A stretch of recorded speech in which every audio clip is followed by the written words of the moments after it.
Bonjour à toutes et à tous. En ce troisième dimanche de l'Avent, malgré la distance, nous nous retrouvons dans la communion. Nous sommes dispersés, chacune chez nous, mais le Christ nous rassemble et nous relie. Rappelons-nous la bonne nouvelle qui nous est annoncée. La grâce et la paix nous sont données de la part de Dieu notre Père et de Jésus-Christ, notre Sauveur. Amen.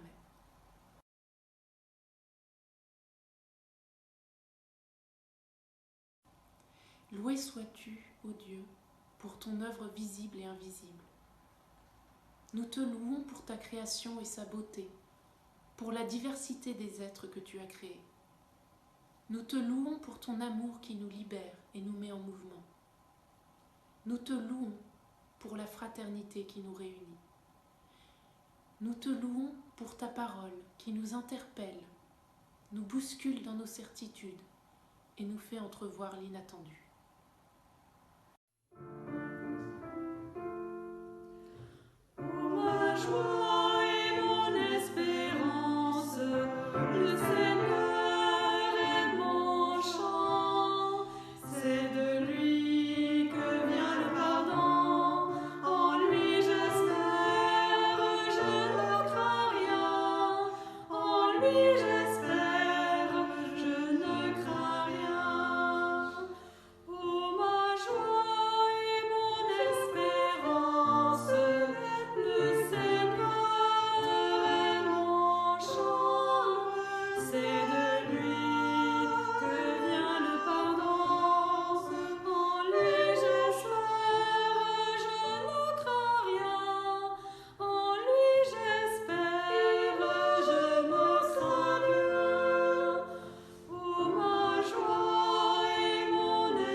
Avant d'ouvrir les Écritures, nous nous tournons vers Dieu. Ouvre nos cœurs à ta parole et permets-nous de la comprendre et de l'accueillir dans nos vies. Alors Jésus fut emmené au désert par l'Esprit pour être tenté par le diable. Il jeûna durant 40 jours et 40 nuits, après quoi il eut faim. Et s'approchant, le tentateur lui dit : Si tu es fils de Dieu, dis que ces pierres deviennent des pains. Mais il répondit : Il est écrit, ce n'est pas de pain seul que vivra l'homme, mais de toute parole qui sort de la bouche de Dieu. Alors le diable le prend avec lui dans la ville sainte, et il le plaça sur le pinacle du temple, et lui dit : Si tu es fils de Dieu, jette-toi en bas, car il est écrit, il donnera pour toi des ordres à ses anges, et sur leurs mains ils te porteront, de peur que tu ne heurtes du pied quelque pierre. Jésus lui dit : Il est encore écrit, tu ne tenteras pas le Seigneur ton Dieu. De nouveau, le diable le prend avec lui sur une très haute montagne, lui montre tous les royaumes du monde avec leur gloire, et lui dit : Tout cela je te le donnerai si te prosternant tu me rends hommage. Alors Jésus lui dit, « Retire-toi, Satan, car il est écrit, c'est le Seigneur ton Dieu que tu adoreras, et à lui seul tu rendras un culte. » Alors le diable le quitte, et voici que des anges s'approchèrent, et ils le servaient.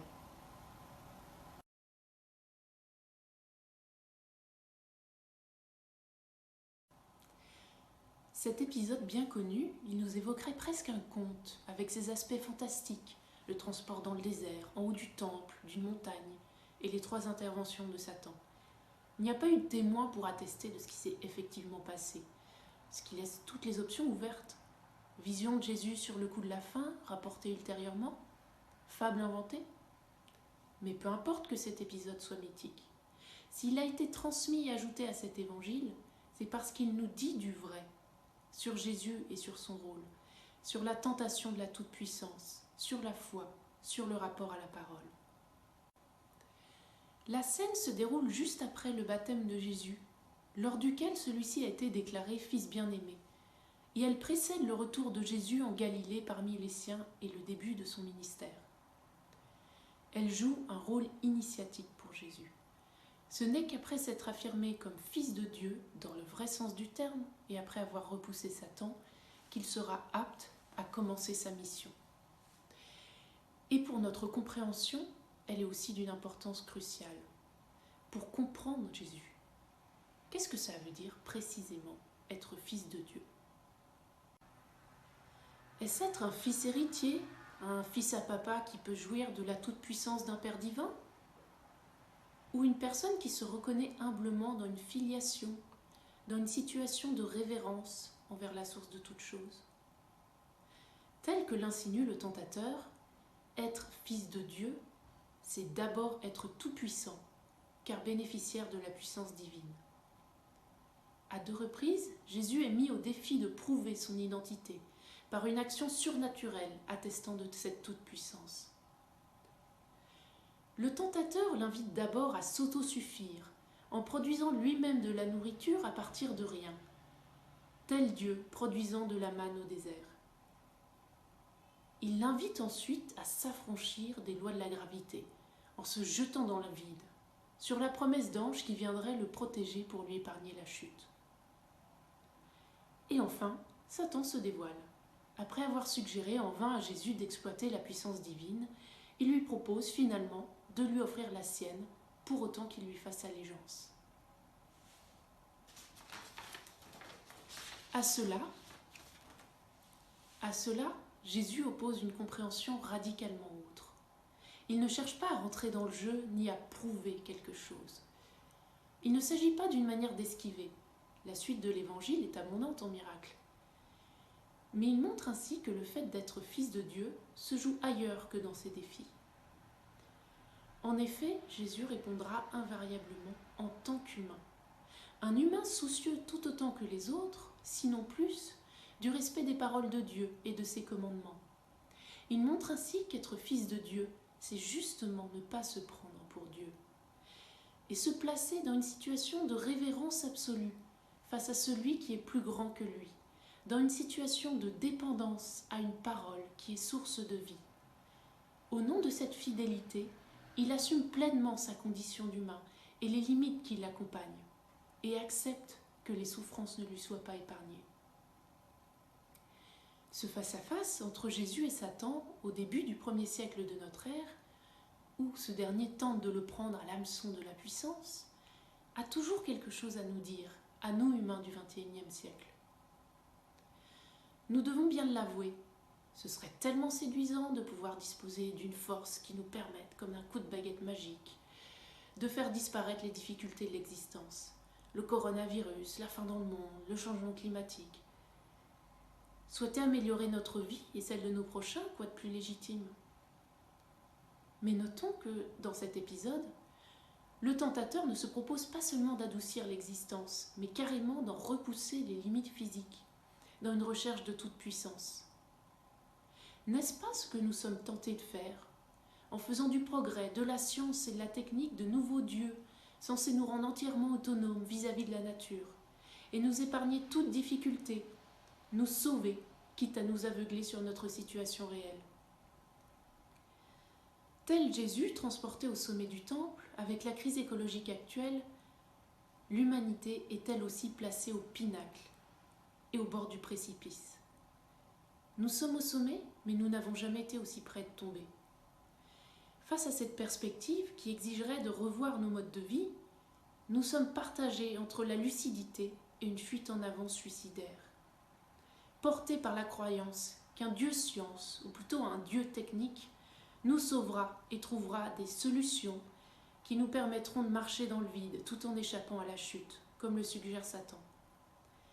Et ce, dans une approche aussi individualiste qu'aveugle, tout le monde ne pouvant avoir accès à cette puissance. Mais comme la promesse de Satan, cette perspective n'est-elle pas illusoire? Et à quel prix se fait cette allégeance à ces fausses promesses, pour nous, pour nos prochains et la nature? À titre professionnel, j'ai été amenée à consulter les rapports du GIEC, le groupe d'experts intergouvernemental pour le climat, qui étudie les différentes pistes pour réduire nos émissions de gaz à effet de serre en mettant toutes les options sur la table. Or, certains scénarios de réduction des émissions tablent exactement sur cette tendance. Repousser l'action à plus tard et, plutôt que de revoir nos modes de vie vers plus de sobriété, tabler sur le développement massif de technologies controversées et risquées, comme le nucléaire ou la capture du carbone. Mais ces scénarios sont aussi ceux qui accroissent le plus les inégalités et sont les moins susceptibles d'empêcher un emballement du climat. Le fantasme de la puissance n'est qu'illusion mortifère, et notre salut est ailleurs. Mais revenons à ce qui se joue dans cet épisode de la tentation au désert. Ce que Satan invite Jésus à faire, c'est finalement de se mettre à la place de Dieu et d'enrôler la puissance divine pour servir ses propres intérêts. Or, n'est-ce pas ce que nous avons parfois un peu tendance à faire, inconsciemment, lorsque nous souhaitons mettre Dieu au service de notre réussite individuelle? Mais n'est-ce pas adopter une conception faussée de Dieu comme d'une force à mettre à notre service? Une approche qui ne nous mènera nulle part et risque de nous faire tomber dans le désespoir et nous faire sentir rejetés si nous n'obtenons pas ce que nous voulons? Face à cette impasse, cet épisode nous ouvre à autre chose, à un Jésus qui s'assume humain et fragile. Jésus, qui serait a priori l'humain le plus fondé à revendiquer la puissance divine, met ici un point d'honneur à refuser de mettre à son service la puissance de Dieu.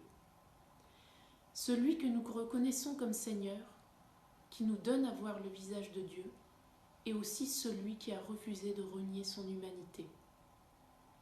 Il a connu comme nous la faim, la solitude, la vulnérabilité. Il est né fragile et mort d'une mort misérable, sans se sauver lui-même de la croix. Mais il a dépassé la mort, vaincu le tentateur, et ne cesse de nous relever pour nous appeler à la vie.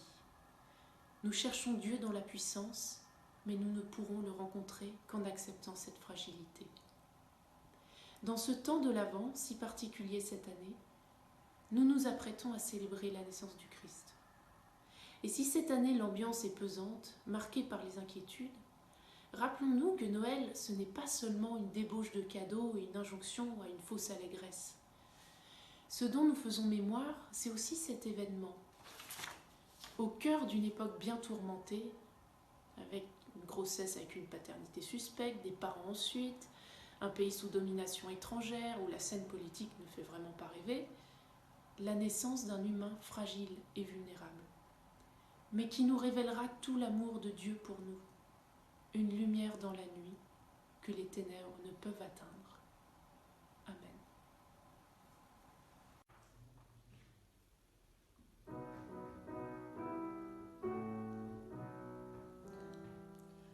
Dans nos obscurités, allume le feu qui ne s'éteint jamais, qui ne s'éteint jamais. Dans nos obscurités,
Voilà, c'est maintenant le temps de l'offrande.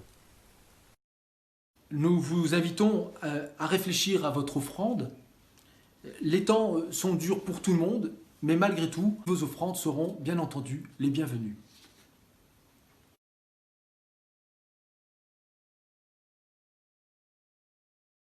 Nous nous unissons dans la prière d'intercession. C'est à toi, Dieu créateur, que nous nous adressons.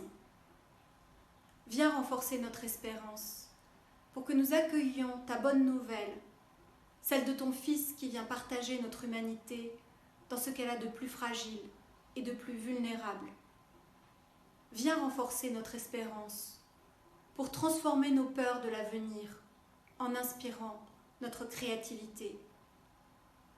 Viens renforcer notre espérance pour que nous assumions nos limites et choisissions la sobriété dans notre quotidien. Viens renforcer notre espérance pour que nous nous engagions concrètement à vivre la fraternité au service de ta justice. Viens dès aujourd'hui habiter nos cœurs pour que nous habitions la terre à ton image, celle du Dieu qui se fait proche des plus démunis, des plus désespérés et des plus petits. Amen.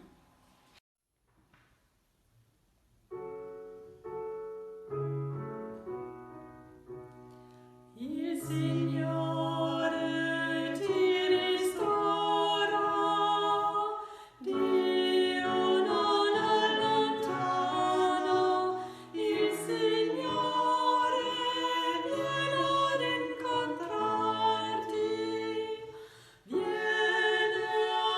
incontrarti, il Signore ti ristora. Dio non allontana, il Signore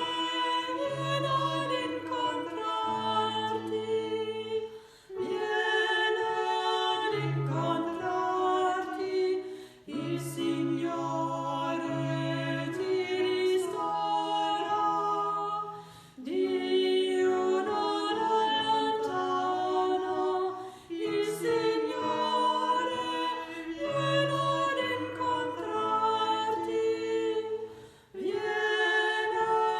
incontrarti,